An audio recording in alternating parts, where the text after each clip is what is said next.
Now, how many people in this audience believe in the idea that the way you think has some effect on your life? That your thoughts are intimately connected to your future? How many people think that? So your thoughts in some way create your reality. You believe that? So how many people in this audience have a clear vision of their future? You see, you think 60 to 70,000 thoughts in one day. Out of those 60 to 70,000 thoughts that you think in one day, 90% of those thoughts are the same thoughts as the day before. So if you believe that your thoughts somehow are connected to your life, then the same thoughts always lead to the same choices. The same choices always lead to the same behaviors. The same behaviors create the same experiences, and the same experiences produce the same emotions. And those very same emotions drive the very same thoughts.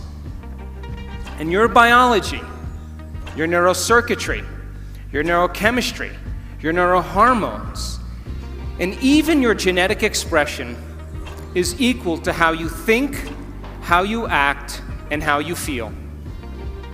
And how you think, how you act, and how you feel is called your personality.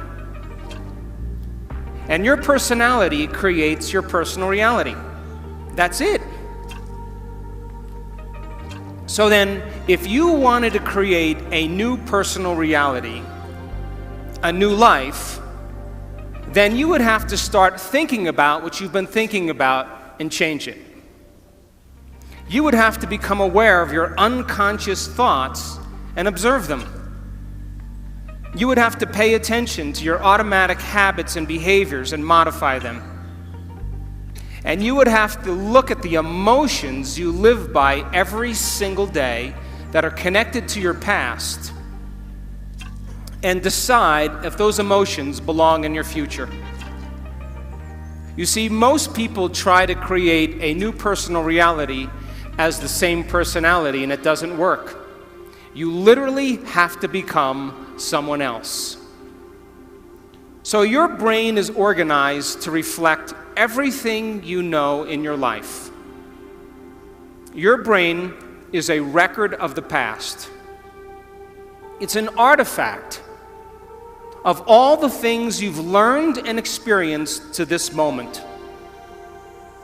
So if you wake up every morning and get out of bed on the same side, shut the alarm clock off with the same finger, shuffle into the bathroom and use the toilet like you always do, go and get a cup of coffee and drink coffee out of your favorite mug, then get in the shower and wash yourself off in the same routine way, drive to work, get to work, see the same people that push the same emotional buttons, do the same things that you've memorized and do so well, then hurry up and go home, and hurry up and check your emails, and hurry up and check your Facebook, and then watch your favorite television show, then hurry up and go to bed. Here's my question. Did your brain change at all that day? We could say that you were thinking the same thoughts, performing the same unconscious actions, living by the same emotions, but secretly expecting your life to change. So there's a principle in neuroscience.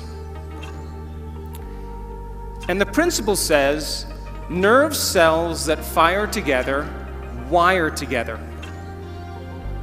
So if you're thinking the same thoughts, making the same choices, demonstrating the same behaviors, reproducing the same experiences that stamp the same networks of neurons into the same patterns, and then produce the same emotions, you're going to hardwire your brain into a very finite signature.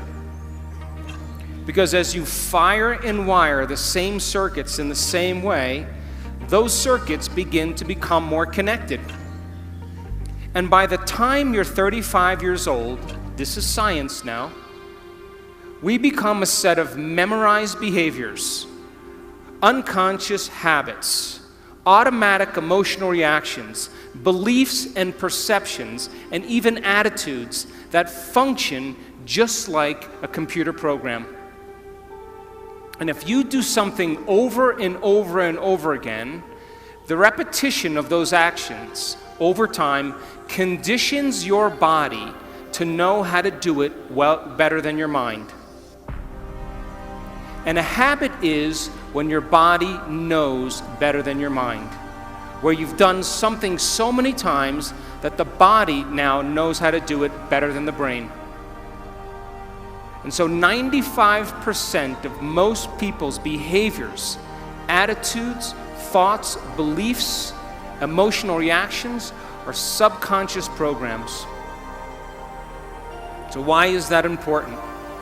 Because you're here this week to learn new information. And every time you learn something new, you make new connections in your brain. That's what learning is. Learning is forging new synaptic connections.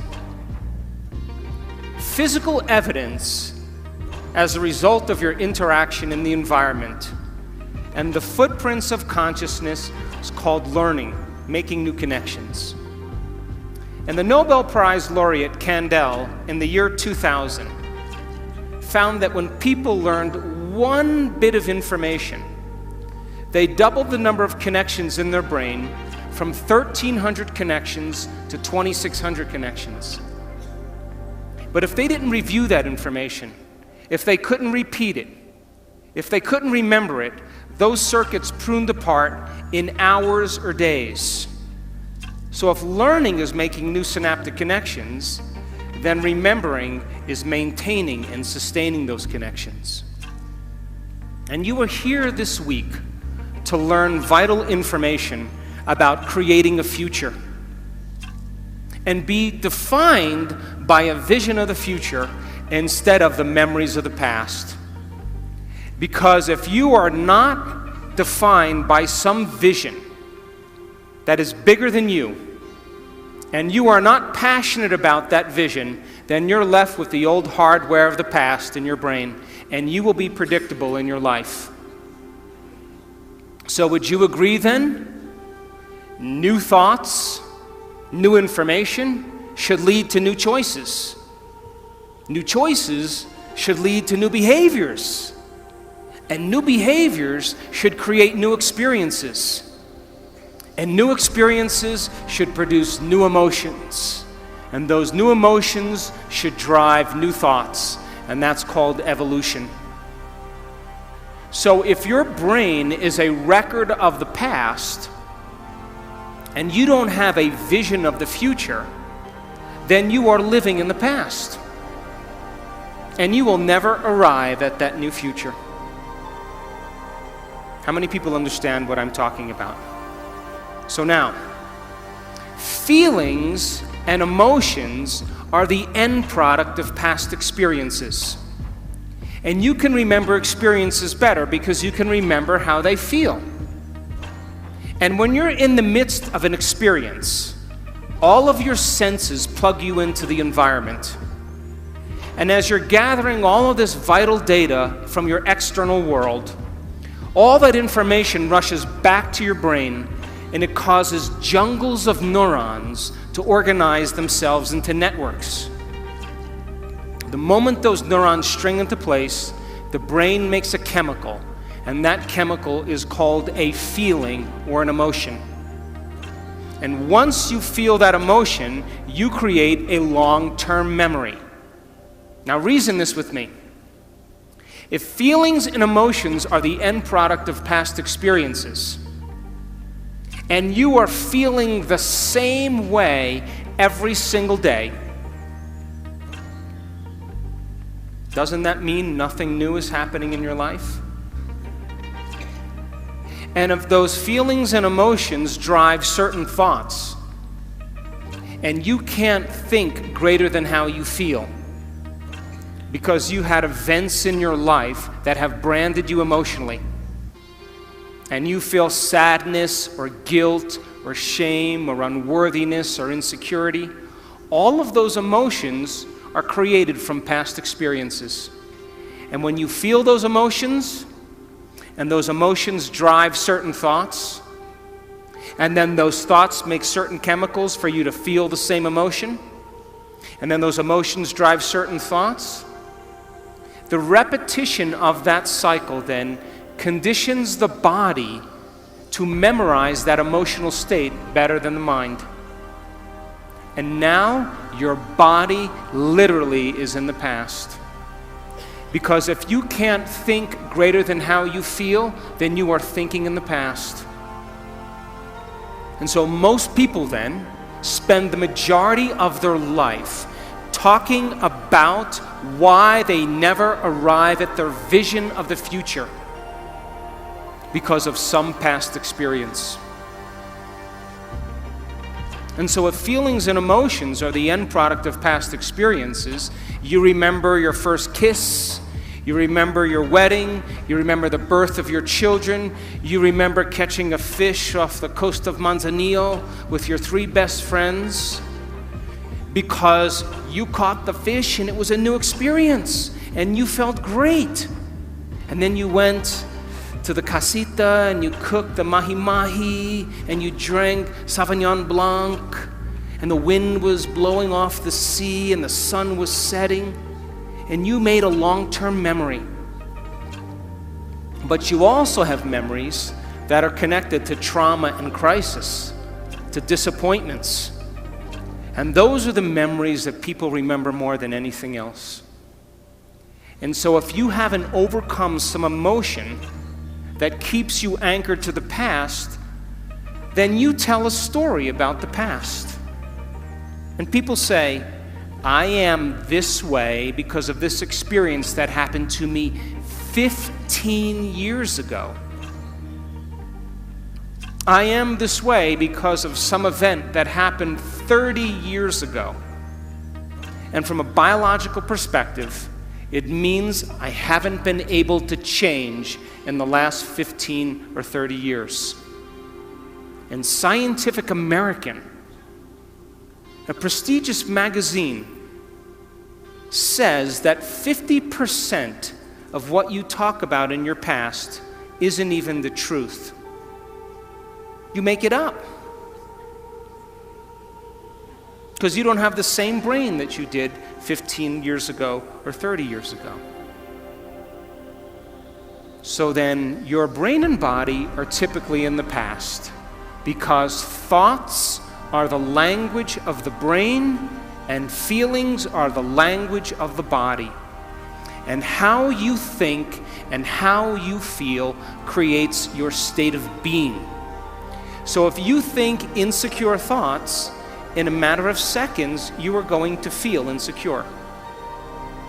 The moment you feel insecure, your brain is monitoring how you're feeling, and you think more insecure thoughts, which then makes you feel more insecure.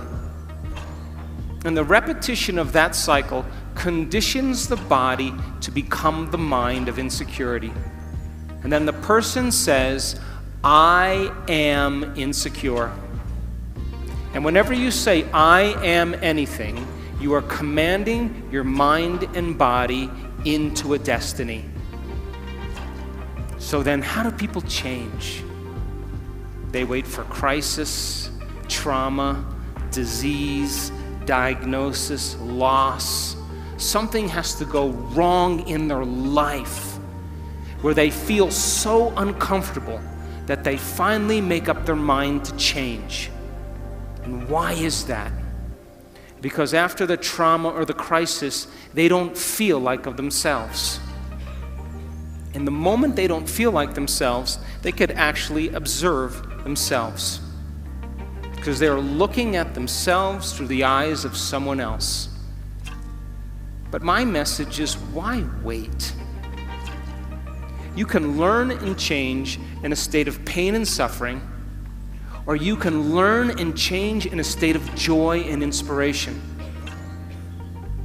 So then, if your brain is a record of the past, and you are living by the same emotions that have defined you for the last 10 years, and you keep thinking the same thoughts that make the same chemicals, and those same chemicals drive the same thoughts, then your body, as the unconscious mind, does not know the difference between an actual experience in your life that creates an emotion and an emotion that you're creating by thought alone.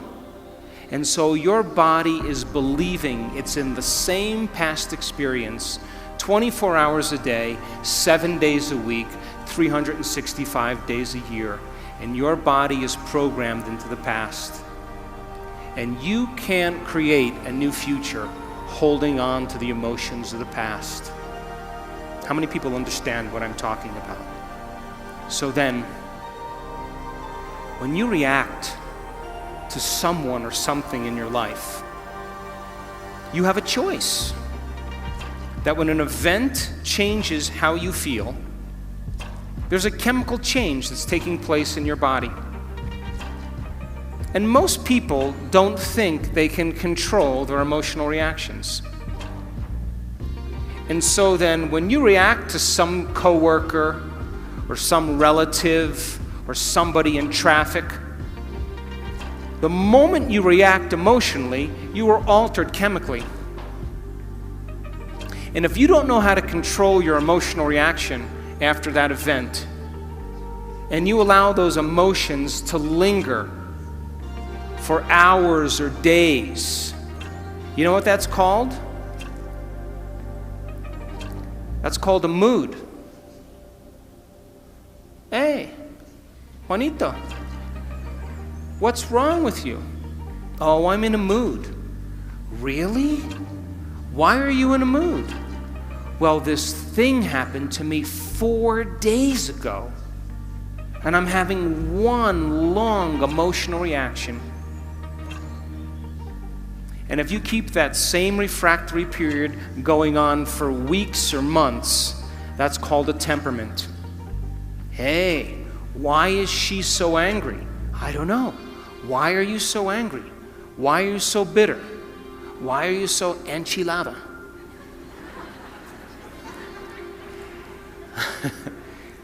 Because I had this experience 7 months ago. And I'm memorizing my emotional reaction.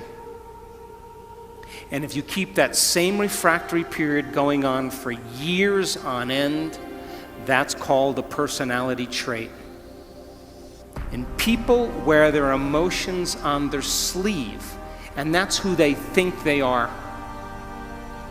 And they will talk about the past to validate why they're not creating the life that they want. So then if you wake up in the morning, Mexico City, and you are not being defined by a vision that's bigger than you, and it doesn't get you out of bed and inspire you into possibility, and you get up living in the old hardware of the past and the old emotions stored in your body, do you know what's going to happen to you? You're going to wake up and you're going to open your eyes, and you're going to see the same people and go to the same places and do the exact same thing at the exact same time. And the moment you open your eyes, all of a sudden now, it's your external environment that's controlling how you think and feel. Because you have a neurological network in your brain for every person you know, every place that you go, everything that you own, everything that you do. And the moment you open your eyes and you see the same people and go to the same places and do the exact same thing at the exact same time, it's your external environment that's turning on different circuits in your brain, causing you to think equal to everything that you know. And you told me you believe that your thoughts have something to do with your destiny. And as long as you're thinking equal to your environment, you keep creating the same life. To change, to truly change, is to think greater than your environment, to think greater than the circumstances in your life, to think greater than the conditions in your world. And every great person in history knew this. Whether it was Mahatma Gandhi, Martin Luther King, the Wright brothers, Joan of Arc, they all had a vision. Couldn't see it, couldn't smell it, couldn't taste it, couldn't feel it, but it was alive in their mind. It was so alive in their mind that they began to live as if that future reality was happening in the present moment. So here's my question. Can you believe in a future that you can't see or experience with your senses yet, but you've thought about enough times in your mind that your brain is literally changed to look like the event has already occurred?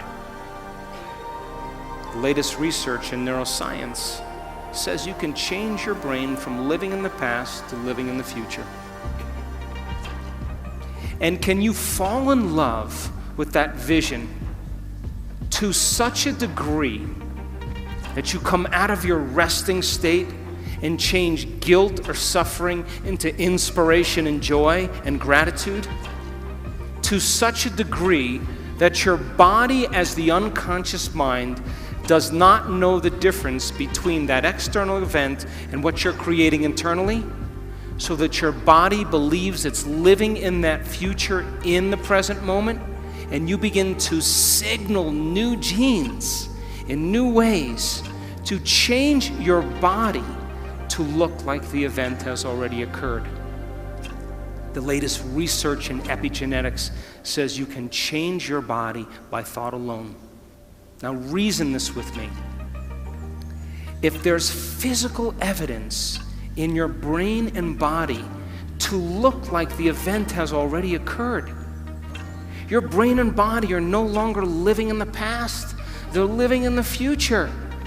And you will walk right into your vision. Now, most people in this audience, all of you, have done something great in your life. You all have. Now reason this. You woke up one day, or you had a wild thought out of nowhere.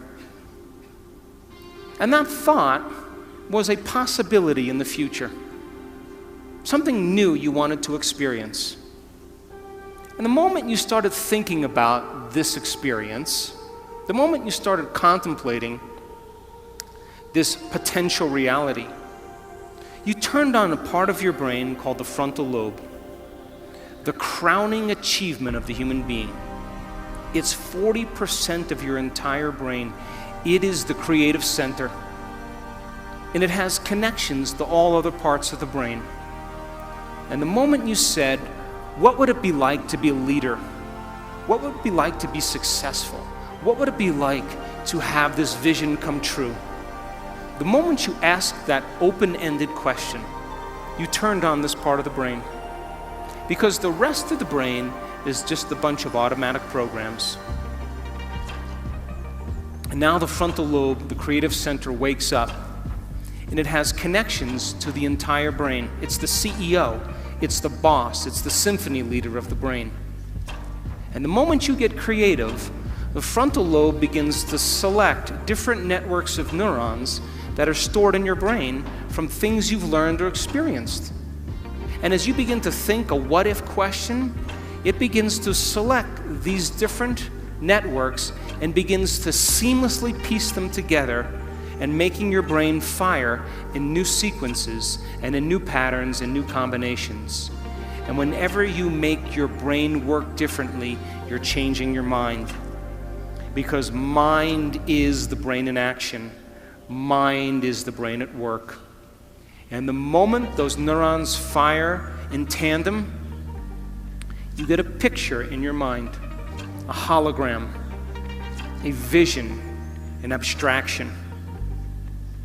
And for those people who are passionate, that thought that they're thinking begins to create an elevated emotion. They become inspired. They feel enthusiastic, in theos, filled with God. They become passionate. They started to open their hearts.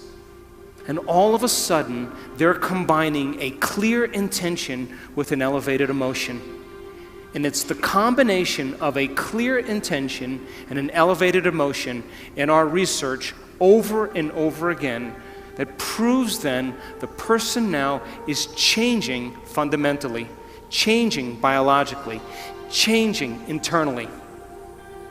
And their brain and body are moving from living in the past into living in the future.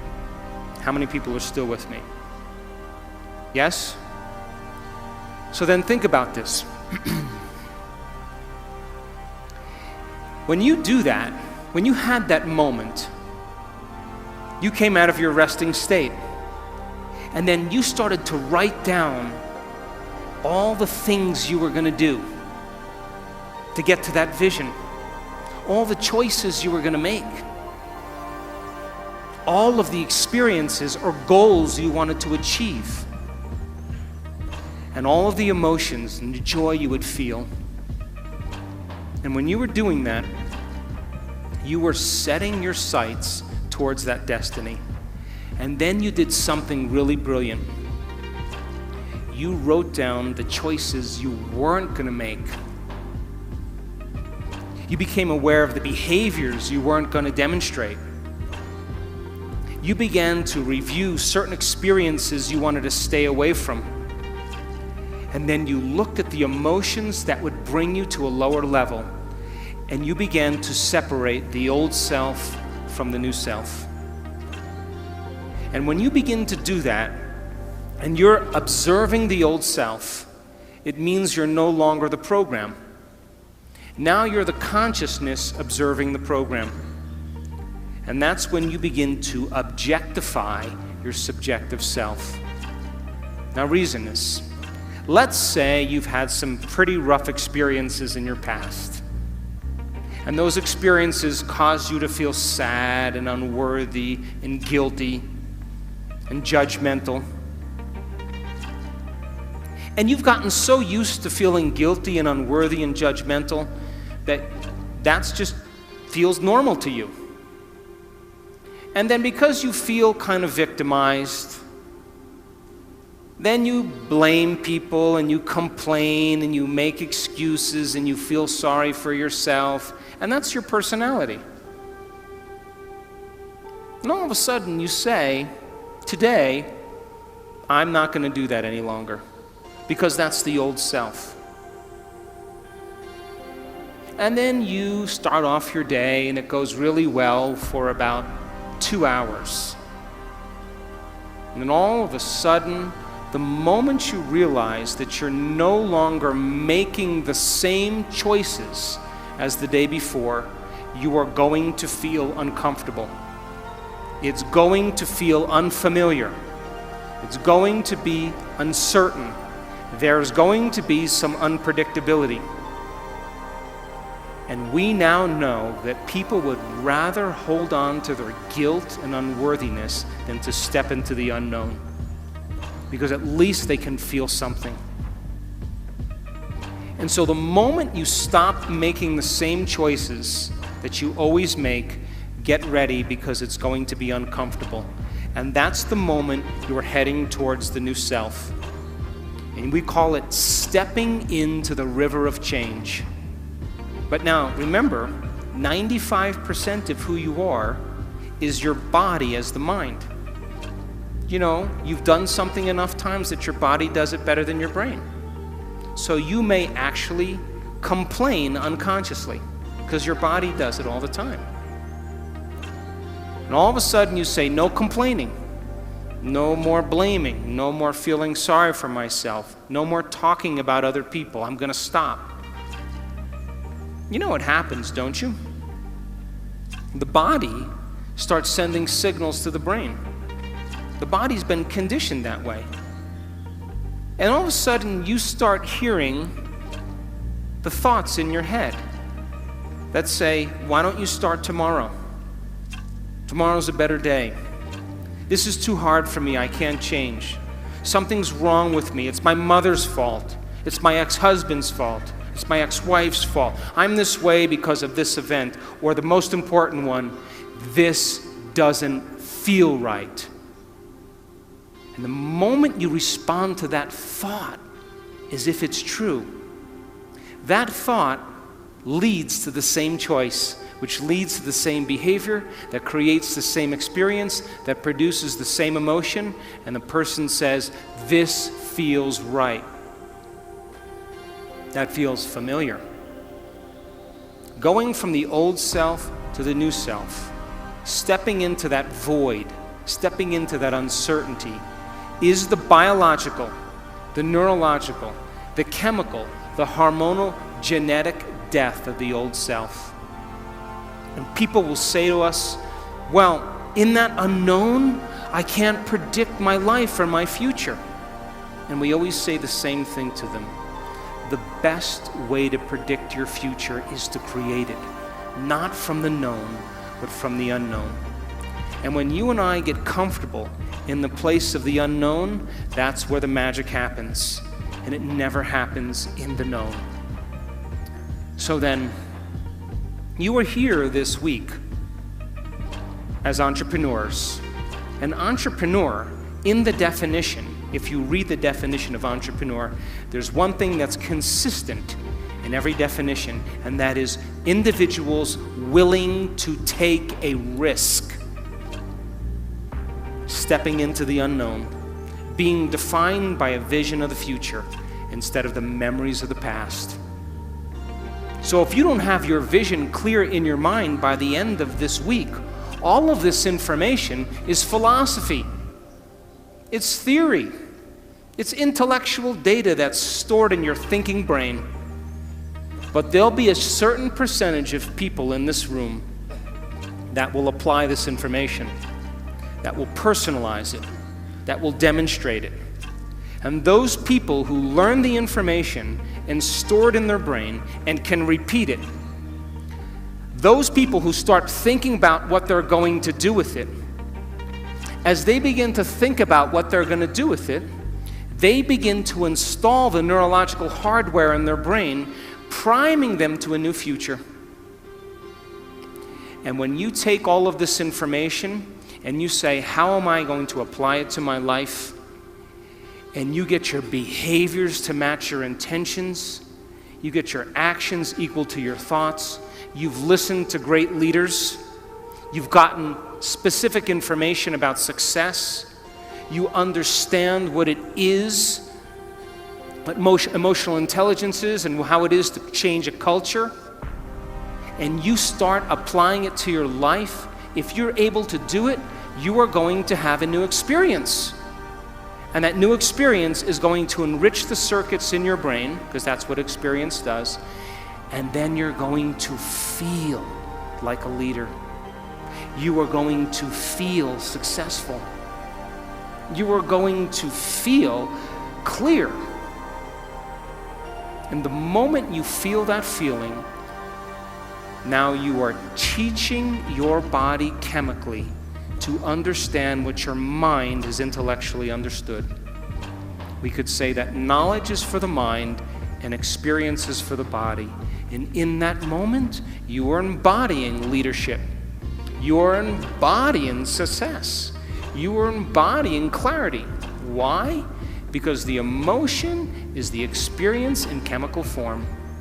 And the moment you feel that emotion, you're teaching your body chemically to understand what your mind has intellectually understood. You are embodying knowledge. But now here's where the expert comes in. If you've done that experience once, you have to be able to repeat it. And great people in the world who are uncompromising, they keep working to reproduce the experience.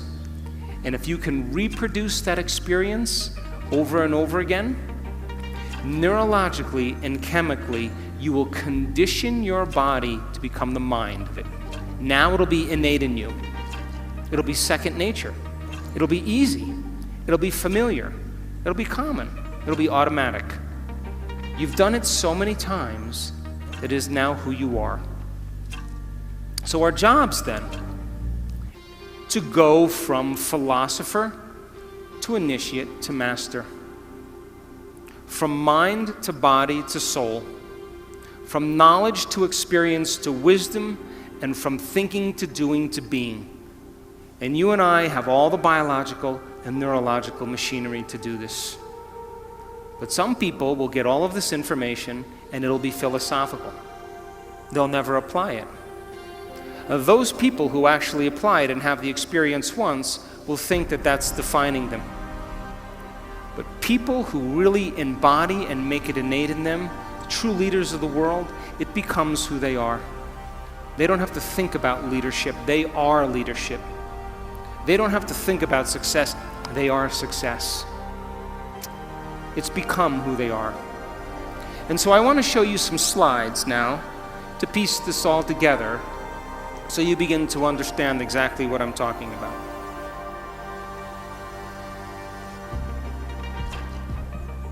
I hope.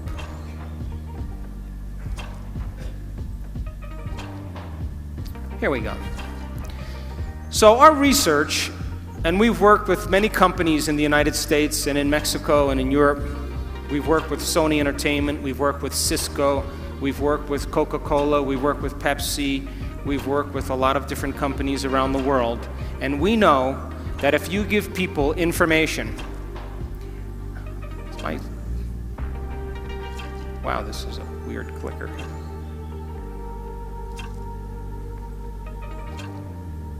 I guess I should point this way, huh? Can we go back to the last slide? Let's just have you do it, huh?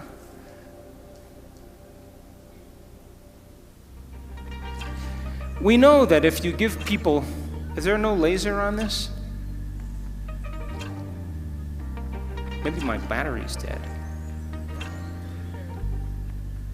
I have the what? I have a pointer? Come up here and show me. There's a pointer here.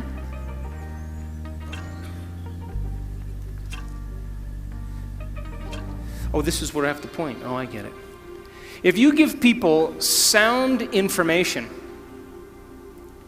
and then they can repeat that information, they're wiring it in their brain.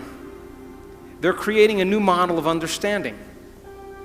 If you show them how to apply that information, if they do it properly, they will have some type of transformation.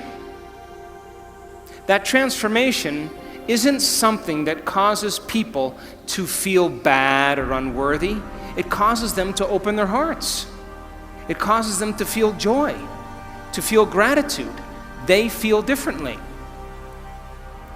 And if you're able to then create that elevated emotion and you teach people more information, they will continue to transform themselves, and that's called evolution.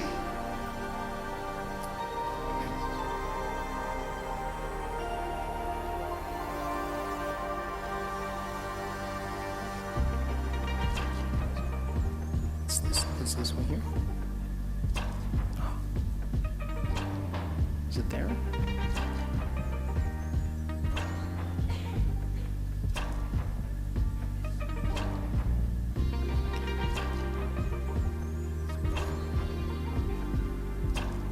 Yeah, I think that's what it is. Okay.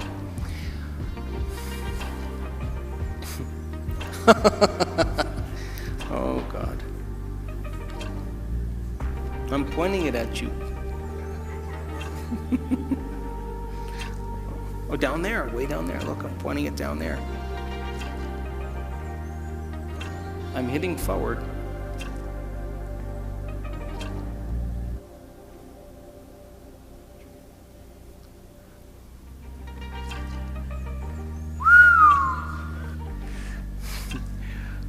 Okay, now let's get it to work. So, if you think the same thoughts always lead to the same choices. The same choices lead to the same behaviors. The same behaviors create the same experiences, and the same experiences produce the same feelings, and you're now caught in your old self. But new thoughts should lead to new choices, and new choices should lead to new behaviors. New behaviors should create new experiences, and new experiences should create new emotions, and that should inspire evolution. We say that your personality creates your personal reality. And your personality is made up of how you think, how you act, and how you feel. We could say that your personality is your state of being. So now, geniuses, if you keep thinking the same thoughts, keep demonstrating the same behaviors, keep living by the same feelings and emotions, your personal reality is going to stay exactly the same.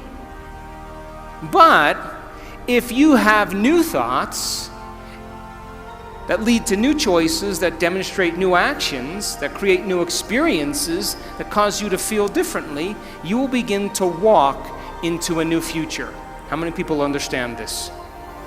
So most people try to create a new personal reality as the same personality, and it doesn't work. You literally have to become someone else.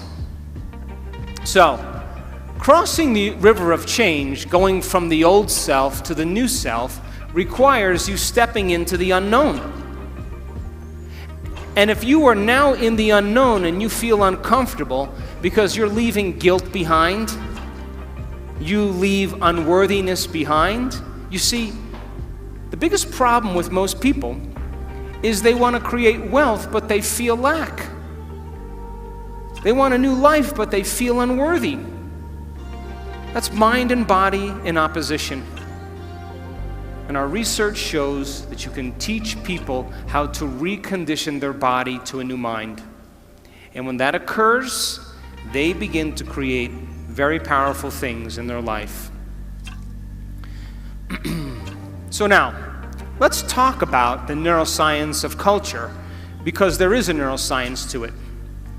You have a brain that looks just like the person sitting next to you. And if I was to screw off the top of your heads and take out your brain and your partner's brain, someone sitting next to you, and I went like this, and I set them out, you probably wouldn't be able to tell them apart because you share the same structure in your brain. And we call that universal traits, and we call it gross anatomy. Now, because you share the same brain as the person sitting next to you, you smile when you're happy, you frown when you're sad, you sleep at night, well, this is Mexico, you sleep kind of late at night and get up kind of late in the morning. Come on, I'm kidding. And, you grab a stick the same way, we speak a language, and because we share the same gross anatomy of the brain, we have very universal traits that we have in common. How many people are with me? But now, how your brain is wired is your individuality. And that's the minute architecture or the minute structure of the brain. So then, your brain is wired different than the person next to you because you have different experiences. But if you share the same experiences because you're in a relationship, then you have similar brains that are kind of relating. And relationships are built on common experiences. If we share the same experiences, we share the same emotions. And if we share the same emotions, we can relate with each other. So then, think about it like this. You have a hand. And because you have a hand, you have the same hand as the person next to you. There's only a certain amount of things you can do with your hand. But now, what makes you unique is your fingerprint. That gives you your individuality. And that is really the minute anatomy of something related to a hand. Are you with me? So now, what is the division that unifies both the universal traits and our individual traits? And the answer is culture. Culture. And culture is defined by the environment in which you live, the environment in which you work, the environment of your family.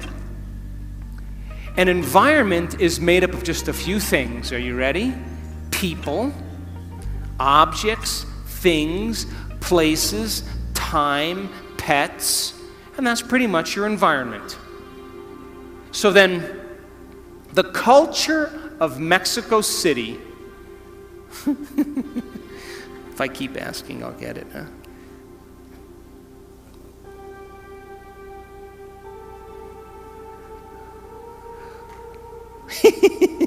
No red button. Yeah, but put it on there. See? Nada. All right, try again. Try a green one.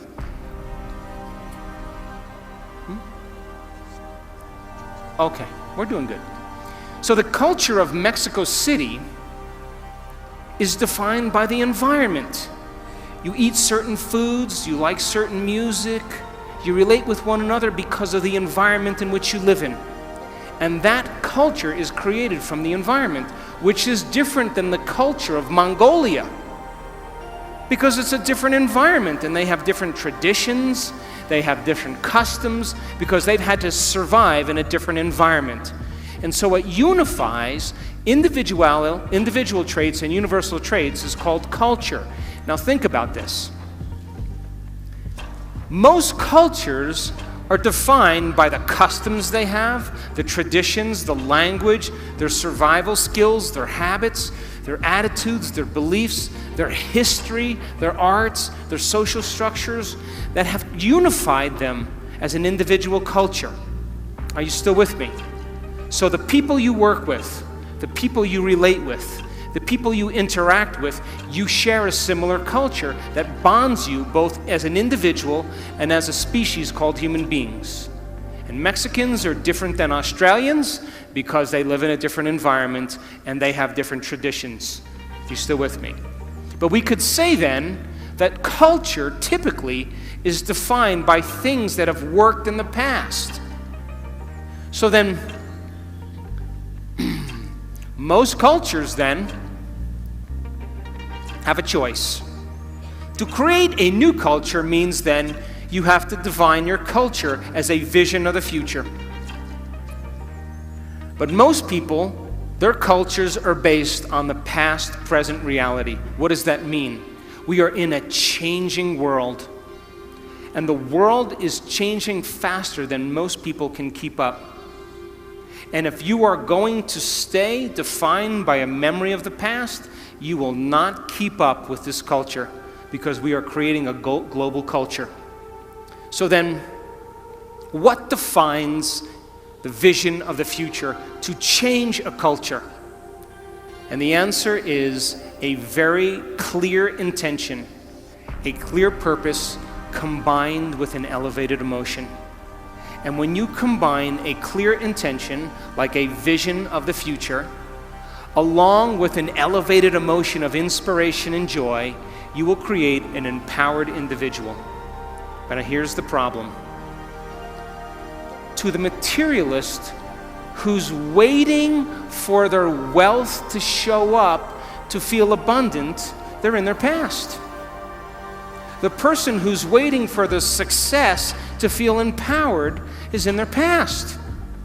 The person who's waiting for their healing to feel wholeness, they're in their past. The person who's waiting for their riches to come to feel gratitude, they're in their past. They're materialists. In other words, you have to feel empowered in order for your success to show up. You have to feel abundant for your wealth to find you. You have to be in gratitude for you to create the life that you want. And by you teaching your body emotionally what that future could feel like ahead of the actual experience is changing your biology. Because most people wait for something outside of them to change how they feel inside of them. And when something outside of them changes how they feel inside of them, they pay attention to whoever or whatever caused that, and they create a memory. That's the old model of reality of cause and effect, waiting for something outside of you to take your pain away inside of you. The new model of reality is about causing an effect. That means then you have to feel gratitude every day for your new experience to occur. You can't wait for your success to feel empowered. You have to be empowered to create the success. And when you teach people how to do this, and they move into a new state of being, they begin to create the life that they want. How many people are still with me? But to the materialists, they would say, well, no, I'm going to wait for my money to come and then I'm going to give thanks. And those people pretty much are living by the emotions of the past. And if you're living by the emotions of the past, you are viewing your future through the lens of the past, and your vision will fade. Because when you bring up an elevated emotion, you will see the vision clearly. And leaders in history that changed the world knew how to change a culture. Look at Martin Luther King. He talked about justice and then got enough people inspired that they felt empowered enough to do something about it. People came out of the resting state. And so then you share the same brain as Martin Luther King. And being defined by a vision of the future begins to change a culture. But most people have the same thoughts or the same intentions, and they live by the same familiar emotions, and for the most part, they're in their past. So the future then is created by a clear intention and an elevated emotion, now listen closely, that you have to cultivate in your inner environment of thoughts and feelings. But most people, by the old self, are living from past memories that are created from knowledge and experience from something that happened outside of them. Some experience or trauma that defined them. And getting a person beyond the old self then is the great work. That's what we're here for. So, we've studied motivation, and I can tell you without a doubt that the highest form of motivation in any culture, in any group of people, is what's called purpose motivation, duty motivation, or mission motivation. You know what that is? To have a vision to change a culture that's bigger than you, to instill change in the world. Look at Elon Musk. How many people know who he is? Elon Musk, he created Tesla Motors. You know him? You know who he is? He created an electric car that can go from 0 to 60 in less than 5 seconds. And before him, electric cars were like golf carts that crawled along the road. And he said, I'm going to do this. I don't know how I'm going to do it, but I have a vision. And I'm going to get the best engineers in the world. And instead of creating a new product and selling it to a corporation, I'm going to get a group of people to share the same vision as me. I'm going to change the world by changing our reliance on oil. And I am going to make a difference in the world, and I am going to make a lot of money. Why not? And so people said, no, that's not possible. And he held on to that vision. And now Motor Trend magazine never rated a car close to 100. They rated the Tesla car 103. It's the best car on the road. And it relies on no gas at all. That's a vision of the future. High motivators are some people who have a vision bigger than them that are going to change the world and make a difference in a culture. That's the highest form of motivation. Right underneath purpose motivation or duty motivation is what's called personal conviction motivation. We call these people self-starters. This is entrepreneurial motivation. This is when you say, I'm going to do this because I said I was going to do it. Still a high form of motivation, but not the highest form. But what we know, that people who have purpose motivation naturally are personally convicted. Their personal conviction is in alignment with their purpose because they have a reason to get up every day. The next form of motivation is called ethics motivation or morality-based motivation. This is not the highest form of motivation. And this is based on polarity, good and bad, right and wrong. And people then, they're trying to be good, but they're really bad. And they swing back and forth. They preach one thing and they do something else. And a lot of the models that are based on, a lot of models are based on this. But we know from our research that people who have purpose, motivation, have a vision that's bigger than them, that are personally convicted, have a great sense of morality, a great sense of ethics because it falls right in alignment. The next form of motivation is called ego-centered motivation. This is for acclaim and recognition and importance. But we know then that that's not a very high form of motivation and it never lasts. But people who have purpose motivation, have personal convictions, have a strong sense of ethics, naturally receive recognition. It's the end product. Now look at the lowest form of motivation. What does that say? Money motivation. People who are money motivated, you will spot them out in a crowd because they are selfish in their endeavors. They will take care of themselves first before they take care of others.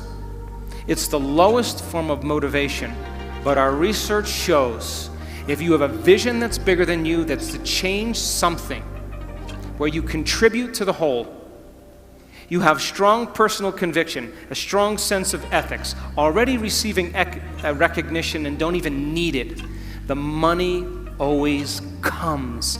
It's the natural flow. And we call that, in our work, affluence. You know what the word affluence means? To flow to you. People who are affluent don't go and get anything. People who are affluent have it come to them. That's who they are. It's a reflection of their state of being. How many people are with me? So then, when you have a purpose or a vision or a mission or an intent that's bigger than you, it means it signifies something that's ongoing. You could have a purpose to go east, and there's never an end to east. You could have a purpose to be healthy. There's always more health to have. You could have a purpose to be wealthy. There's never an end to wealth. You could have a purpose for knowledge, and there's never an end to knowledge. It signifies a direction. My purpose is to transform individuals in order to transform a culture. And I'm clear on that purpose, and it gets me up in the morning every single day. So then, how do you bring a vision from the world of possibility into the world of reality? From thought all the way down into matter. From what we say in quantum physics, from the wave of possibilities all the way down into the particle. From the immaterial, something that doesn't exist yet, into the material. From the world beyond the senses to the world of the senses. How do we do that? Well, it requires then setting up goals in alignment with your purpose. So let's just say you have a purpose to go in a certain direction. Your purpose signifies a direction, but your goals should always be in alignment with your purpose. And people who have goals in alignment with their purpose, their goals are a natural side effect of them being on purpose. What do I mean by that? Let's just say you lived in the United States, and you were living in Los Angeles, and your purpose was to go east. So you may set up the first goal to go from Los Angeles to Arizona. That's a short-term goal. And if you arrived at Flagstaff, Arizona, you would know that you were on purpose. Yes? And then you said, okay, my next goal is to make it to Santa Fe. I should say New Mexico. And if you arrive there, then you may go to Amarillo, Texas, and then, of course, Little Rock, Arkansas. All of these are in a direct alignment with going east, and then finally to Atlanta, Georgia. And if you kept clear on your purpose and you kept clear on your vision, then those goals would be a natural effect of you being on purpose. How many people are with me? So when you set up the goals in alignment with your vision or your purpose, and you arrive at your goal, that's how you know you're still on purpose. So then what about getting healthy? You may say, okay, I want to lower my heart rate. That's one of my goals. I want to lose, 10 kilos. I want to have more energy. I want to wear a new wardrobe and have a new relationship. This is the short-term goal at the beginning, and the long-term goal is at the end. And as long as you keep making the same choices, demonstrating the same behaviors, reproducing the same experiences, feeling the same way, you'll arrive at all of those goals. What about becoming abundant? You may say you want to be wealthy, and to me it doesn't matter. Wealth is a state of mind. You may want to start a new business. Once you start that new business, you may want to hire 2 new staff employees in 6 months. Then you may say you want to buy a company vehicle. And of course, then the next one is buy a new house. And then ultimately what? Make $1 million? Why not? If that's your goal, to reflect your purpose, then you should arrive at it. Are you still with me? How about learning knowledge? Is there ever an end to knowledge? You may want to get an associate's degree. And then you may want to get a bachelor's degree. And then you may want to get a master's degree. You may want to get a doctorate degree. And then you may want to finally do research. But all of those things are in alignment with your purpose, is it not? So what about this? Exploring space. Could you then, we placed the monkey in a spaceship. That was our first goal. Then we created satellites. And then we made it to the moon. And now we got technology to explore Mars. And then, of course, a distant planet. And ultimately enter the galaxy. So it would look like this. We send the monkey out into space. Then we create a satellite. We go to the moon. We go to Mars. And as long as our goals are along the line of our vision, we'll always arrive at our destiny. Now, I want you to understand that there is a very specific formula for excellence. And the formula requires a person who has a clear purpose. But there are 2 other ingredients that put this together. The first thing is called competence. You know what competence is? Somebody who does something really well. The more competent they are, the better they are at doing something. The third thing is called accountability. Accountability means if you say you're going to do something, you do it. And if someone asks you to do something, you do it really well.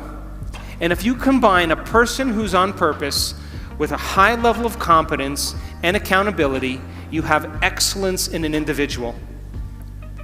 I run 3 companies, and all 3 companies, my teams are very high on their purpose scale. They better align with my purpose. They have very high level of competence, and they are very high on the accountability scale. And I don't even bother them. I never even manage them.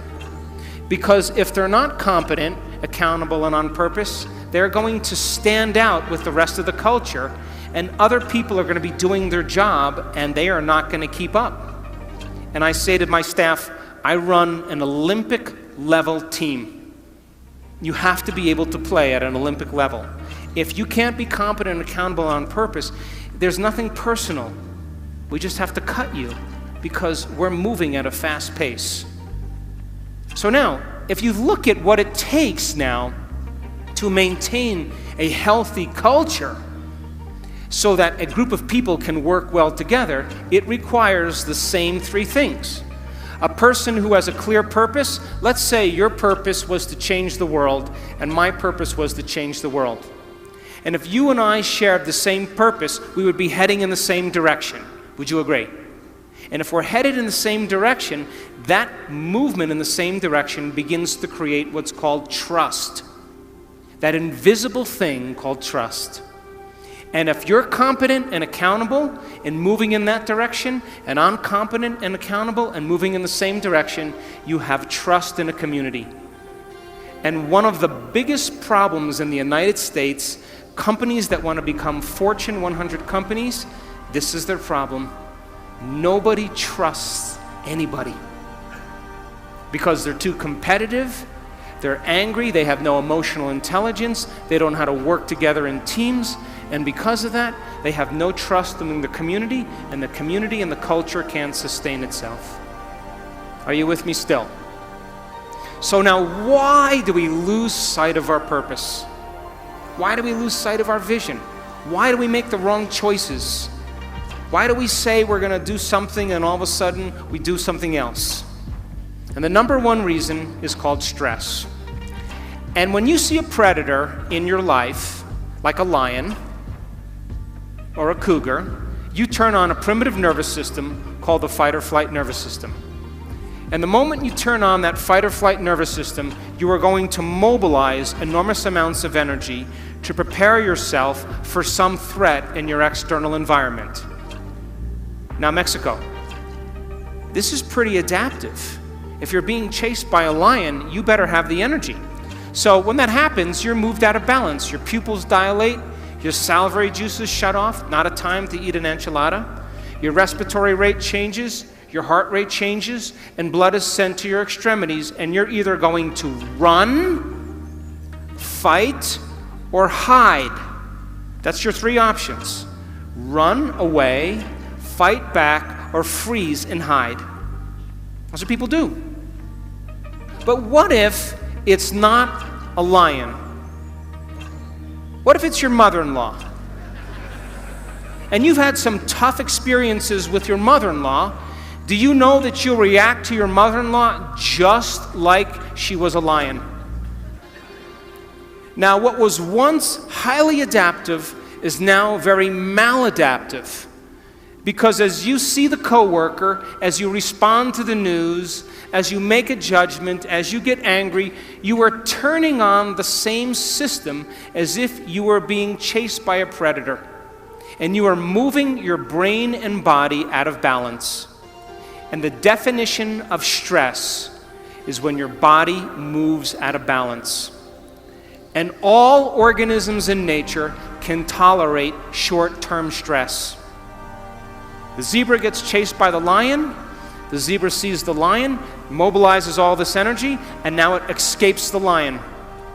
15 minutes later, it goes back to grazing, and the event is over, and the body returns back to homeostasis. But human beings, we can turn on the stress response just by thought alone. Bills are adding up, rent is overdue, problems at work, and as you think about those problems, you turn on the stress response just by thought alone. And when you turn on the stress response and you can't turn it off, you are headed for some disease. Because no organism in nature can live in emergency mode for extended periods of time and expect to function healthily. So then reason this. The scientific facts are that 70% of the time people are living in stress. And when you live in stress, it's not a time to create. When you live in stress, it's not a time to be defined by a vision of the future. When you live in stress, it's not a time to go within or to learn. When you live in stress, all of your attention is on the outer world and not on the inner world because there's danger out there. And so people stop creating when they're living in stress, and now they are viewing their life through a lens of the past, and they lose sight of where they're going. So here's that definition where I talked about of creating different states of being. You react to an experience in your life. If you allow the chemicals to run for hours or days, all of a sudden you say, I'm in a mood. If it lasts for weeks or months, I have a bad temperament. If it lasts for years on end, it's part of my personality. And all you need is one experience to do this, and you'll forget about your vision. So we live in two states of mind. Our animal nature is to live in survival and to live in stress. And the chemicals of stress are highly addictive. Fear, anger, hostility, violence, anxiety, insecurity, guilt, shame, sadness, unworthiness, depression, they are all created from the hormones of stress. When people live by this state, they use the problems and conditions in their life to reaffirm the addiction to that emotion. They need it so they can get the rush of adrenaline. And this is why it's so hard to change. Because it is a scientific fact that the long-term effects of the hormones of stress push the genetic buttons and create disease. And I just said you can turn on the stress response just by thought alone. That means your thoughts can make you sick. So if your thoughts could make you sick, is it possible that your thoughts could make you well? That's what our research is about. And if you know that the hormones of stress are highly addictive, and you can turn on the stress response just by thought alone, you can become addicted to your own thoughts. And this is why change is so hard. Because people cling to those emotions because it makes them feel something. So living in survival is living in stress. It's being in what's called catabolism or tissue breakdown. There's disease, there's imbalance, there's degeneration, the emotions of fear and anger and sadness. People tend to be selfish when they live by the hormones of stress, because when you're under stress, you got to take care of yourself. So keep putting things bad on the news, keep creating fear, keep showing war, keep people feeling less than, and of course, they'll stay selfish and never create community. It's a great way to control people. When you're living in stress, you focus on three things: everything in your environment, your body, and time. Because if you're being chased by a lion, you're going to put your attention on your body, you're going to become aware of where you're going to run in your environment, and you're going to think about how much time you have. And if you live by the body, the environment, and time, you are not being defined by a vision. Because a vision has nothing to do with your body, the environment, and time. It has to do with a thought. So then you're in emergency mode, you'll get very object focused, you'll focus on something over and over again. How many people have problems and you keep thinking about your problems over and over again, over and over again? That's how survival works in the brain. You keep focused on your problems. You feel separate from possibility. You define reality with your senses.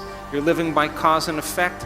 You don't see any possibilities. Of course, your brain and heart are incoherent. We've measured this thousands of times. In other words, when you are impatient and you're frustrated and you're angry, your brain gets out of balance. And when your brain gets incoherent, you get incoherent. We measure people's hearts. We just came from a beautiful event in Cabo San Lucas in Los Cabos, 500 people, training them how to train their brain and hearts. When you're impatient and frustrated, your heart gets incoherent. When you feel love and gratitude, your heart gets coherent. When you feel love and gratitude, your brain gets coherent. So then, people in emergency mode focus on knowns. They don't want the unknown. The unknown is dangerous. They want knowns and familiar. They lose their vision. The divine aspect of ourselves are the creative aspect of ourselves. That's when the body moves into homeostasis. We go from contraction to expansion. There's anabolism, there's body repairs itself, there's order, there's health, there's regeneration.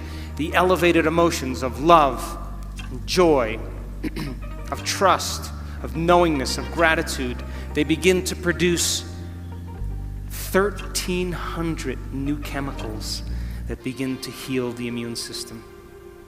The hormones of stress produce 1,200 chemicals that last for 90 seconds to 2 minutes that alters how we think and feel.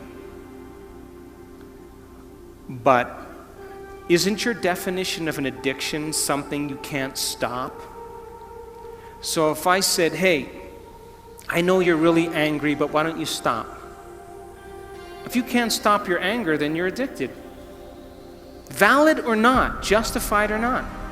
If you can't stop your sadness, then you must be addicted to those chemicals. But those chemicals only last for 90 seconds to 2 minutes, which means, I tell my kids this all the time, well, they're older, but when they were younger, if you're angry for more than 2 minutes, you're faking it. So, when you open your heart, you're selfless. When you're in that creative state, you're not defined by things, you're not defined by your body, you're not defined by time. We know this, we've studied it in the brain thousands of times. A creative person forgets that they even have a body. They forget about the things and people in their life, they forget about time. They're in the creative state. And my definition of creation is when you forget about yourself. You go from selfish to selfless, and that's when you're at your best. We've proved it thousands of times. Of course, energy is created. There's always growth and repair. People tend to go from a narrow focus to possibility, to an open focus. They feel connected to their vision. They feel connected to people. They feel connected to something greater. They're already defining reality beyond their senses. They're living no longer as a victim, which means most people think unconsciously that their personal reality is creating their personality. If your personal reality is creating your personality, then you're a victim. But if your personality is creating your personal reality, you're a creator. So now they're causing an effect. They're no longer living by cause and effect. They see possibilities. Brain and heart are in a state of coherence and balance. And of course, they crave the unknown. They want the experience. They want the adventure. They live for it. So I'll go through just three more slides. So then if your purpose is to go east, and all of a sudden you head to Phoenix, Arizona, or Missoula, Montana, or Miami, Florida, or Boston, Massachusetts, you've lost sight of your vision, and which means you had some thought that led to some choice, that led to some behavior, that created some experience, that produced some feeling or emotion, and you gave up on your vision. You went back to the old self. So you may say, God, I want to be healthy, but you made the wrong choice.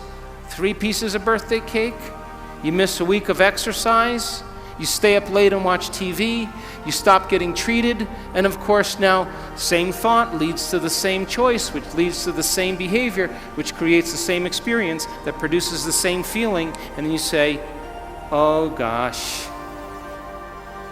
And then of course the feeling is usually unworthiness or guilt, and you return back to the same self.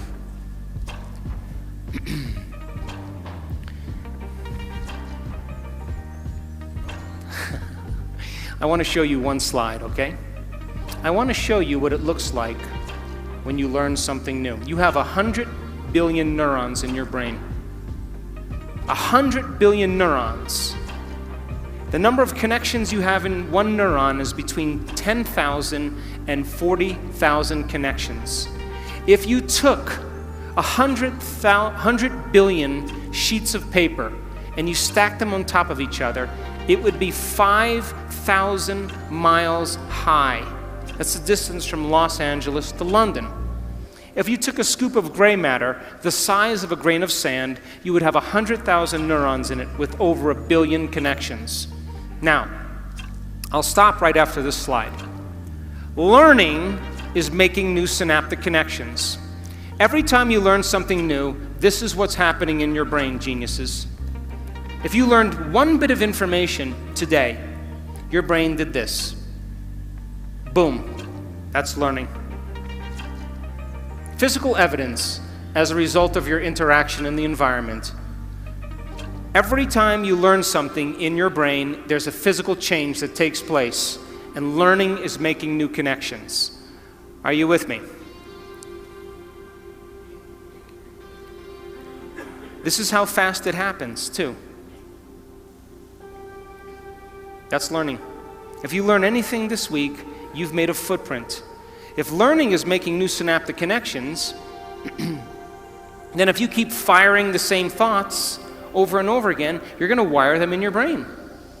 So then if learning is making new synaptic connections, then remembering is maintaining them. And all of a sudden, they develop a long-term relationship. And just like any relationship, the more you communicate, the more they connect. And neurons are exactly the same way. Now, as you begin to learn information, neurons tend to assemble themselves into networks, or what's called neural networks. And neural networks are just gangs of neurons that have fired and wired together to form a community of neurosynaptic connections that's related to a thought, a skill, a habit, a behavior, a concept. And neural networks are automatic programs. You have a neural network to brush your teeth, to put on makeup, to speak a language, to walk. All of a sudden, those neurons then form a hardware circuitry, but if you keep repeating it, the hardware becomes a software program and it becomes automatic. So then, you want to see a thought? Watch. Boom, there's a thought. Right there. Watch again. Boom, that's a thought. You generate more electrical impulses in your brain in one day than all the cell phones on the planet put together. And it's not coming from the candy bar you just ate. You are connected to a greater field. So then, in closing, and I'll take some questions, you are here this week to begin to understand knowledge and information that is essential for you to begin to apply. Knowledge is power, but knowledge about yourself is self-empowerment. And we are in a time in the world where we need leaders. And true leadership has to do with a vision of the future. As the old models begin to break down in government, in the economy, in religion, in education, in the environment, in medicine, something new has to be created. And we should never shrink from these models collapsing. It's a sign that something greater has to happen. Innovation, creation, invention is our future. And that, are you willing to every day revisit that vision and get clear on your purpose and begin to take steps towards that destiny and give up the emotions of the past that keep you enslaved to the same person? Step into that unknown and literally believe in possibility. And Buckminster Fuller said it the best. He said, if you want to change a culture, forget about trying to fix what's broken. Create something that's better, and everybody will leave that and go to something else. And so people around the world are waking up because we are in an age of information. And in an age of information, ignorance is a choice. Learn, study, change, apply, and meet the challenges in your life with a greater level of mind. Surely somebody has faced the same things that you have and have overcome them. And if learning is making those connections, every time you learn, you are preparing your brain for the future. But be willing to be original. Be willing to be defined by that vision or that dream. And if every day you keep it alive, sooner or later, that experience or that vision is going to find you. And that's when we go from being selfish to being selfless. And that's when we give people permission in our lives to follow us, because we are no longer talking about it. We're living it. Thanks for listening.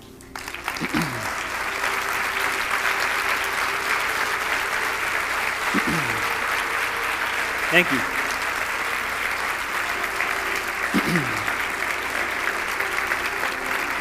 So, they asked me to leave a certain amount of time for questions. So I will do a few minutes of questions. If anybody has any questions, you can give the mic to the people that are standing up. I'll let the mic runners pick the people. Okay, wherever you choose. Wherever you choose. Give the mic to whoever you want.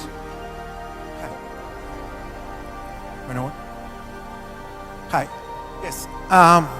First of all, thank you for your speech. It was terrific. Thank you. You're welcome. And second question. Did you have any experience, any personal experience about this speech? I mean, were you living in a past life, and suddenly you realized that you have to live in the future? It was tough to do that. Are you talking about a past life in this life or a past life in another life? No, I mean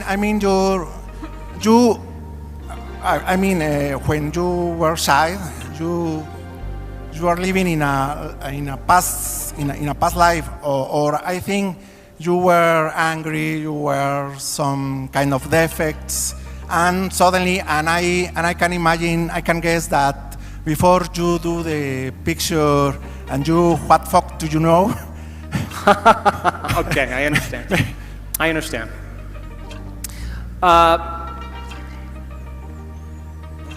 I never planned on doing any of this. In 1986, I was in a triathlon in Palm Springs, California, and I was on my bicycle, and I was making a turn to pass some cyclists.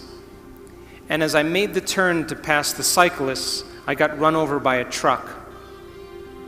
And I broke 6 vertebrae in my spine, and I had bone fragments on my spinal cord. And the doctors, 4 experts, told me I would never walk again and I would be paralyzed. So in order for some people to wake up, they need a wake-up call. And that was my call. I decided against the surgery, a radical surgery where they take out the entire back part of my spine and screw in these rods. I decided against the surgery in 1986, and I thought, I'm not going anywhere, I'm not doing anything. Let's see if I can heal this with my mind. Now, nobody at this time had any idea that it was even possible. As a matter of fact, the doctors thought I hit my head on the ground and that I had a head injury, because nobody said no to them. But you know, when you're trying to create something like a miracle, you will always be considered a fool or insane, because nobody else is doing what you're doing. It's unconventional. It's outside the beliefs of a culture. But if you pull it off, you'll be considered a saint, a holy man, a genius, a mystic. And so I was willing to lose everything for a thought or an experience. And I went through a very dark night of the soul after my injury, because I wanted to heal myself, and I was impatient, I was angry, I was frustrated, I was unfocused, and I couldn't get my mind to do what I wanted it to do, which made me more angry. But every day, I had this thought in my head: the power that made the body heals the body. I kept hearing it in my head. The power that made the body heals the body. And so I thought, maybe I can take my attention off of everybody and everything and go within. And let me connect to this power, this intelligence, and begin to give it a plan, a template, a design. And for 6 weeks, I would start doing it every morning. And then I'd think about living in a wheelchair. And then I'd start all over again, and then I think, should I sell my house? Should I sell my practice? And I realized I was focusing on what I didn't want to have happen instead of what I did want to have happen. And that's what the hormones of stress do. They cause us to pick the worst thing in our future and emotionally embrace it and be prepared for it. Because anything less, there's a better chance of survival. And so for 6 weeks, I went through hell. Because I would start reconstructing my spine and I would lose my attention. But I never gave up. 3 hours every day, going within. And at the end of 6 weeks, I was able to go through my entire internal process without losing my focus. Because I reasoned that this intelligence, this consciousness had awareness, and awareness is paying attention. So it was paying attention to my thoughts. So just like you know when someone's paying attention to you, they're present with you. And so I had to reconstruct my spine, but when I lost my attention, I would have to stop and start all over again because it wasn't a clear design. And at the end of 6 weeks, I was able to go through the whole thing. And all of a sudden, my body started to change very quickly. My pain went away, my numbness changed, I started to get happy. And all of a sudden, I started to notice that I was feeling better. And the moment I began to feel better, I was thinking about what I was doing, and now I did it with more passion and more conviction, more joy. In 10 weeks, I was back on my feet, and at 12 weeks, I was training again. And they came to put me in a body cast from my chin to my waist, and I put the cast on for 5 minutes, and I tossed it. And I just made a deal with myself in those lonely nights where I couldn't sleep. I talked to this intelligence every day, and I said to it, I'll make you a deal. If I'm ever able to walk again, I will spend the rest of my life studying the mind-body connection and studying mind over matter. And since 1986, that's what I've been doing. I started studying people with spontaneous remissions and what it took for them to get healed. I went back to school and got another degree. Then I started teaching people how to do it. And then I got approached by a man that created What the Bleep. And he asked me to be in the movie.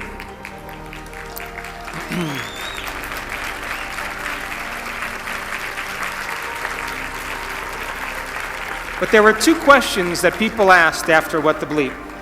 Number 1, how do you do it? That's a good question, huh? The second question is, if your personality creates your personal reality, and I have to change my personality to create a new personal reality, why the hell is it so hard to change? I thought that was a great question. And so we started teaching workshops and teaching people how to change. And in the beginning, we didn't see much change. And now, 10 years later, we are measuring people doing the uncommon.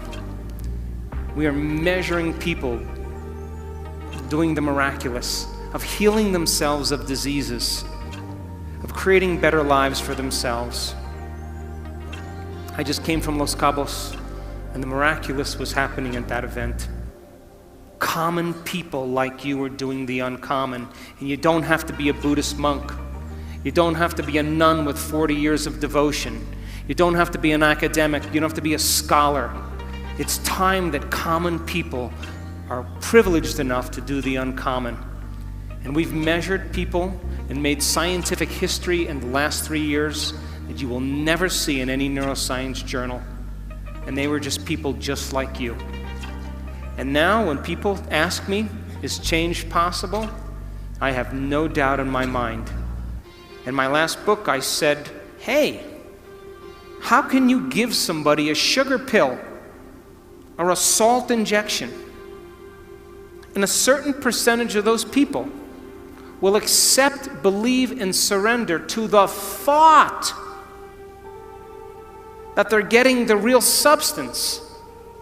And without any analysis, they begin to program their autonomic nervous system to make their own pharmacy of chemicals that matches the exact same chemical they think they're taking. Is it the inert substance that's doing the healing? Or is it the body's innate ability to heal? So the question is, do you need something outside of you to change you? Or if you understand how the placebo works, can you teach people to do it? But instead of putting their belief in something outside of them, put their belief in something inside of them, or a possibility, an unknown, and have them revisit that unknown until they make it known. Because if 81% of people who have depression, if 81% of the people who are in a depression study are healed by a placebo, 81% are healed by a placebo, it means they're making their own pharmacy of antidepressants, and they don't need anything to do it. And so it's time people take their power back. It's time that we wake up. And my passion is about transformation, but not with elite individuals, with common people. And if you keep understanding that you need a flu shot because there's bugs with your name out there that are looking for you, and if you don't get the flu shot, you're going to get sick, that's the nocebo. Then when you don't get it, you'll get sick, and then you'll need a pharmaceutical. That's programming. But when people break out of that illusion and they begin to take their power back, they're no longer controllable. And now, you're talking about a race of individuals now that are believing in themselves more than anything else. And that's where we're going as a community in this world.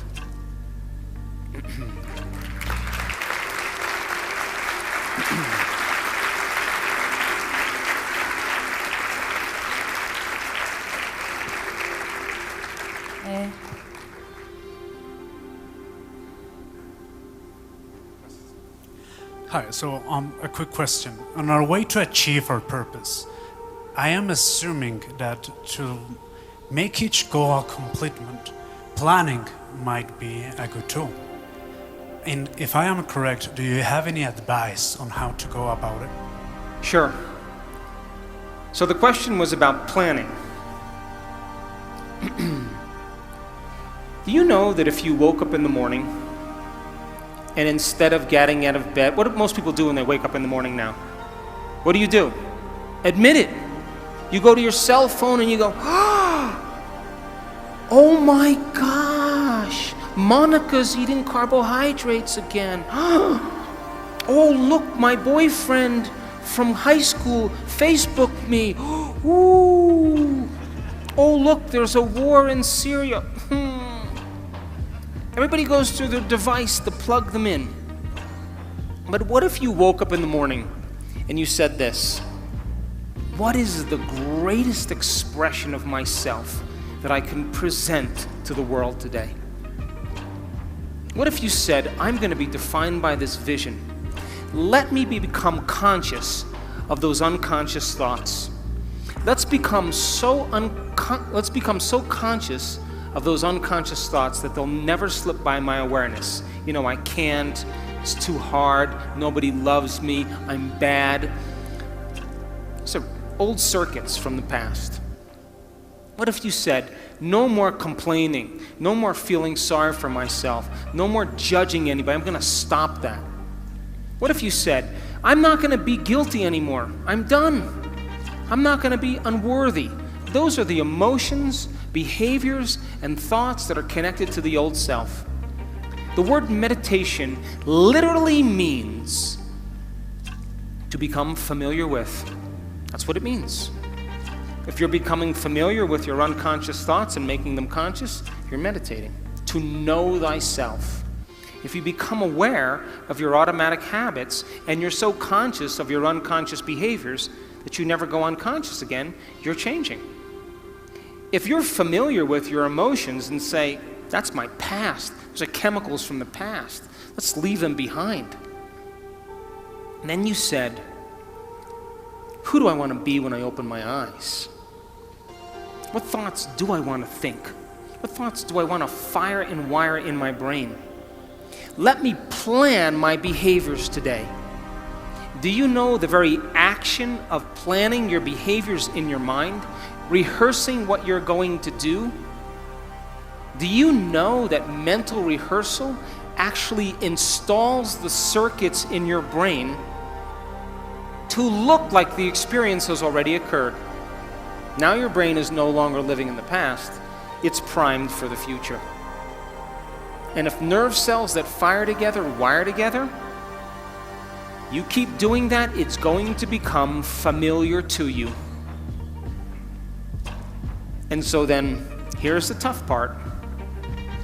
Not for Mexicans, though. If you said, I am not going to get up from this meditation until I am in love with life. I am going to leave my sadness and pain behind, and I'm going to open my heart. And I'm going to feel gratitude. I'm going to feel joy. I'm going to feel inspiration. Do you know that the moment you start creating those chemicals, you are signaling new genes ahead of the experience? And now, if you can combine a clear intention with an elevated emotion, you are literally biologically changed.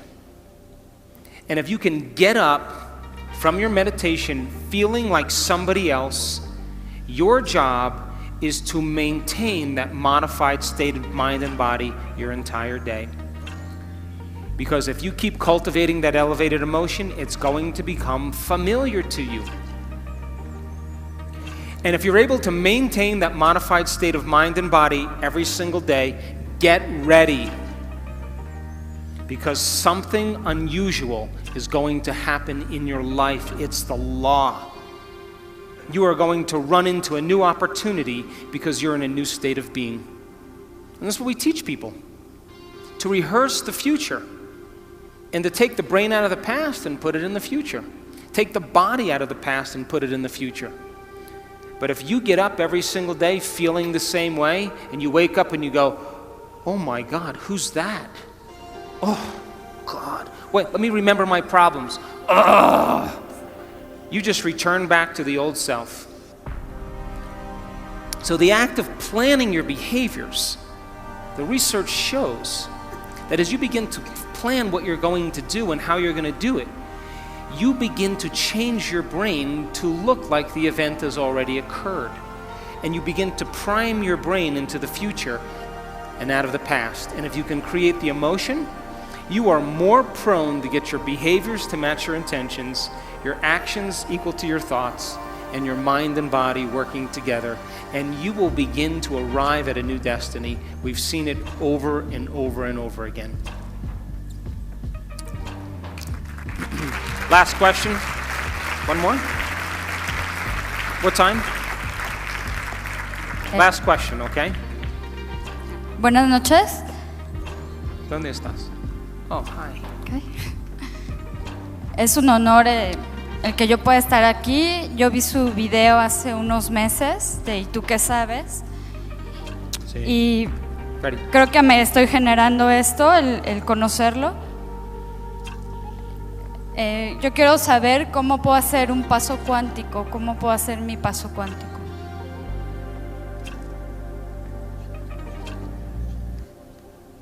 How to make the quantum leap. And you want me to answer that in 2 minutes or 3? Look, No. what is the simple definition of quantum? Quantum physics says that your mind and matter are so intimately connected that it's impossible to separate the two. That matter has a mind, and mind is in matter. And you can't pull them apart. And so, Newtonian physics, the world we live in, is the physics of the predictable. Okay, we're going to shoot a rocket to the moon. We need to know the distance, we need to know the speed, and because we can figure out all of those elements, we could say that Newtonian physics, we can predict where we're going. We can predict how much time it takes.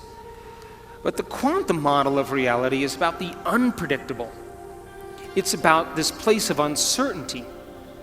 And so in quantum physics, it's amazing because when they started studying the very tiny particles in atoms, like electrons and photons, they expected that those particles would behave like planets rotating around the sun, predictably, but they don't. They respond to mind. And so now, all of a sudden, the quantum physicist comes along to measure the electron. And the electron goes from a wave of possibility, and all that energy collapses into a particle, and it's called collapsing the wave function. They turn their back and no longer look and observe the electron, and it turns back into energy. So mind is affecting matter. So, I have drank martinis with quantum physicists till sunrise, hundreds of times. And they always say, well, the observer effect works really well for the tiny, small subatomic particles, but not for the very large. And I always say the same thing to them. Yeah, the observer does work for the very tiny and not for the very large. But what if we're poor observers? What if we can get better at observation? In other words, if you wake up every morning and you do the same thing that you've been doing for the last 10 years, then you're caught in the predictable world of Newtonian physics. And if you're doing the same thing over and over again, we can take your past and lift it up and set it on your future, and it's going to be exactly the same. So then if you're viewing your life from the same level of mind every single day, then you are collapsing the same possibilities into the same reality. So if you teach people then to find the present moment, in quantum physics, all possibilities exist in the present moment. But most people's brains are anticipating the future based on the past, and they're not present. So then it requires training. It requires people retreating from their lives and practicing finding the present moment and beginning to change their habits and their thoughts and their behaviors. However, when you live by the hormones of stress, most people don't know this, but there's an invisible field of energy around your body.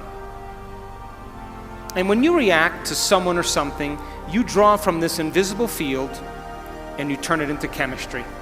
And the field around your body shrinks. How do I know? I measured it. And now you're more matter and less energy. You're more particle and less wave. And most people then, when you are matter trying to change matter, you always try to force the outcome. You try to control the outcome. You try to predict the outcome. And people then get competitive, or they hold on, or they manipulate, or they cheat, or they steal, because that's the only way they can get what they want. But the quantum model of reality, when you are truly in the present moment, and we've measured this in brain scan after brain scan, you forget that you're a woman. You forget your name. You forget your age. You forget your culture. You forget your past. You forget your future. If you forget that you have a body, you forget that you have parents. When you're truly in the present moment, you go from putting your attention on your body, your environment, and time, to becoming nobody. No one, no thing, nowhere, in no time. You become a thought alone in possibility. And if you are going to heal your body by thought alone, or change something in your life by thought alone, then you have to become thought alone. And teaching people how to linger in this place of the unknown is what begins to change their energy. We also measured when a person begins to open their heart and they can begin to sustain an elevated emotion. They begin to broaden the magnetic field around their body to 9 meters wide. Now they're more energy than matter. They're more wave than particle. And they can exert better effects on reality. So then think of when you open your heart, this is science, like dropping a pebble in water. You produce a ripple. If you drop a bigger stone, you produce a bigger ripple. If you're able to sustain that state, you keep dropping the same rock over and over again, and you broadcast a signature into the field. The emotion is the magnetic charge.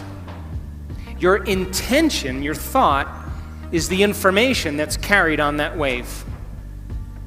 And when you combine a clear intention with an elevated emotion, you begin to produce an effect on matter. They did an experiment. They took a group of people that were expert prayers and healers. And they took 3 vials of DNA and they set them in front of them. And they said to these people, we want you with your mind, with your intention, to see this DNA wind or unwind. And keep doing it over and over again with your mind. Close their eyes, just visualizing it, winding and unwinding, winding and unwinding. At the end of the experiment, they checked the DNA. Guess what happened? Nada. Nunca. Nothing. Nunca. Nothing changed. So then they said to these people, okay, now open your heart and feel gratitude, loving kindness. Create a feeling of goodwill and just generate this feeling into the field. And we want to see if it changes the DNA. Over and over again, they kept creating this loving feeling. Check the DNA. Niente. Nothing. The elevated emotion did nothing to change the DNA. It had no effect on matter. But when they said to those people, we want you to see the DNA unwinding in your mind. That's intention. Intention is getting clear on what you want. And we want you to give thanks ahead of the actual experience, as if the DNA unwound.